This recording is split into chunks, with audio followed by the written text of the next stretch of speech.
Mix by Nitesh राजा।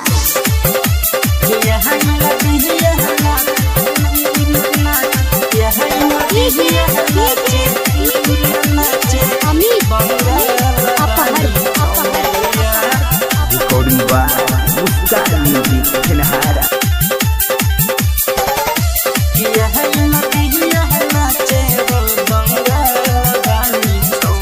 ढोड़ी देखा के लहंगा उठा के है खूब ही लगल कमरिया। ढोड़ी देखा के लहंगा उठा के है खूब ही लगल कमरिया। किया है लबिया नाचे हो बंगाल वाली छौरिया। किया है लबिया नाचे हो बंगाल वाली छौरिया।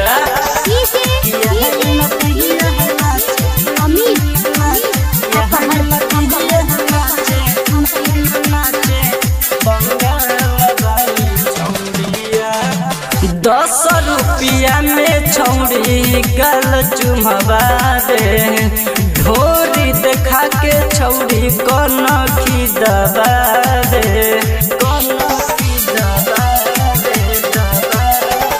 10 रुपया में छौरी गल चुमवा दे।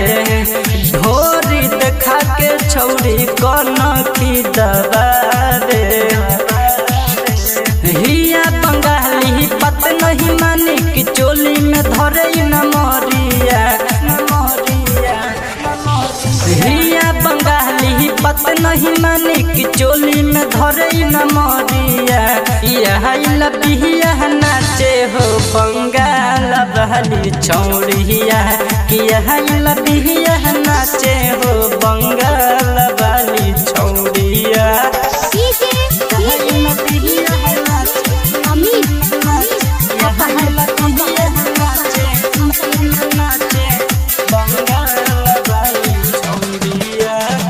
राइटर नजम के साथे करना चाहिए। एमडी गुफरान के कमर से कमर सटैले।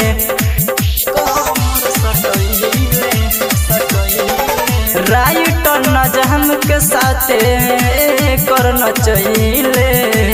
एमडी गुफरान के कमर से कमर सटैले। हिया बंगाली पत नहीं मानी कि चोली में धरे न मरिया। हिया बंगाली पत नहीं मानी कि चोली में धरे न मरिया। यह लबिया नाचे हो बंगाल वाली छौरिया। यह लबिया नाचे हो बंगाल वाली छौरिया। Muskan digital recording studio Phenhara. Contact number 90604537।